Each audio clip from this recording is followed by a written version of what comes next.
Здравейте, аз съм Максимилиан Максимов и ще ви представя 4 неща, които промениха стила ми и които могат да променят и твоя стил.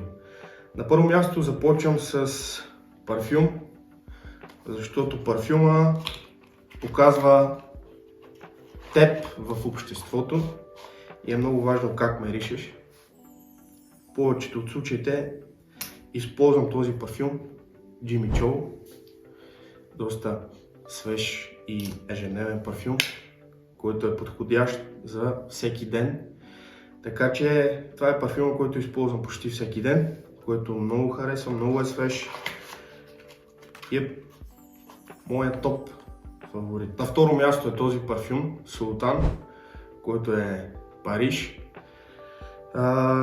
Доста специален парфюм, бих казал парфюма, на който съм получавал най-много комплименти и парфюм, който не е за всеки ден, а е по-скоро за специални поводи, за вечери, за по-различни събирания с хора, които уважаваш и искаш да получиш комплимента. Това е парфюма Султан.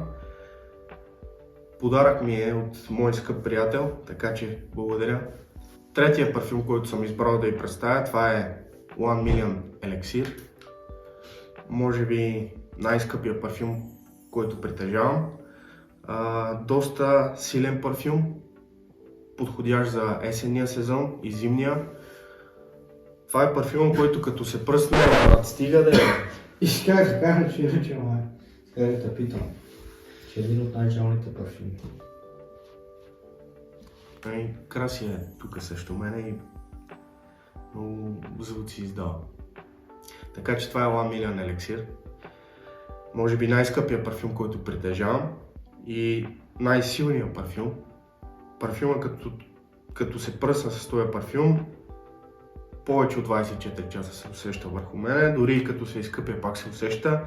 Така че ако искате парфюм, който твърде много седи върху кожата, това е One Million Elixir. Второто нещо, с което един мъж трябва да притежава, това е хубав часовник.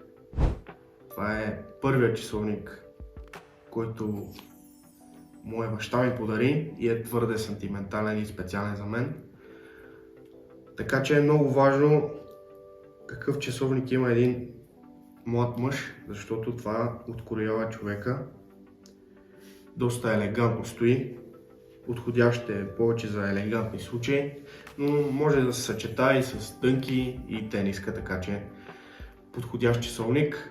И е важно един часовник да допълва твоя стил, така че това е един от часовниците. Вторият часовник е този метален на Casio, доста семпла визия с син корпус, който е много красив и доста специфичен. Подходящ е за костюм дори и елементарното дънки и тениска.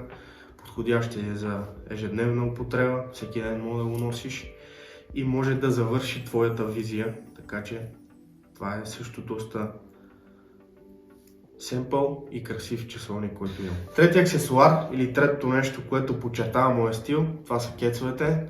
Подходящи са за дънки, тениска, дори костюм. Мога да ги комбинираш с всичко, анцуки, каквото си пожелаеш. Така че всеки един млад, уважаващ се мъж трябва да притежава едни черни кецове, които може да комбинира с всичко, семпли и доста добри за ежедневна употреба, подходящи за всеки ден, удобни, простички и готини. Също така трябва да притежаваме и бели кецове.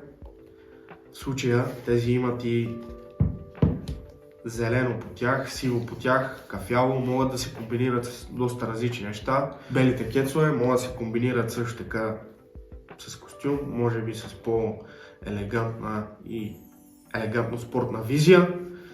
Така че това са моите кецове, които нося най-често. Най-често нося черните, защото мога да ги комбинирам с всички останали дрехи, които притежавам. Това е третото нещо, което допринася за моята визия, моите кецове. Продължаваме. И на последно място, което напълно ще завърши моята визия, това са моите очила. Това са очила с защита от UV и подходящи за употреба пред компютър, пред телевизор, пред телефон. Подходящи са за хора, които работят всеки ден пред компютъра и допринасят за една специфична и елегантна визия. Също така трябва да имаш и слънчеви очила.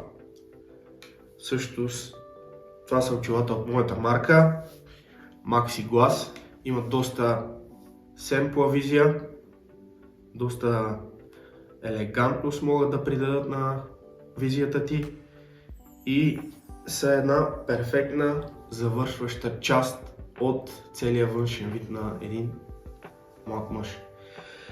Така че това са нещата, които могат да променят твоята визия, които промениха моята визия и които те правят специален и различен. Както виждате, те са доста семпли, доста простички, естествени неща, които могат да променят твоята визия и да преобразят напълно. Така че това са нещата, без които един млад мъж трябва да се подсигури. И аз без тези неща не мога да съществувам и не мога да бъда себе си. Надявам се това да ви е било полезно и да използвате това в живота си и да промените вашия стил, защото, както знаете, по визията посрещат, по ума изпращат и е много важно за всеки един от нас да си погрижи за външния си вид. Така че благодаря, до следващия път.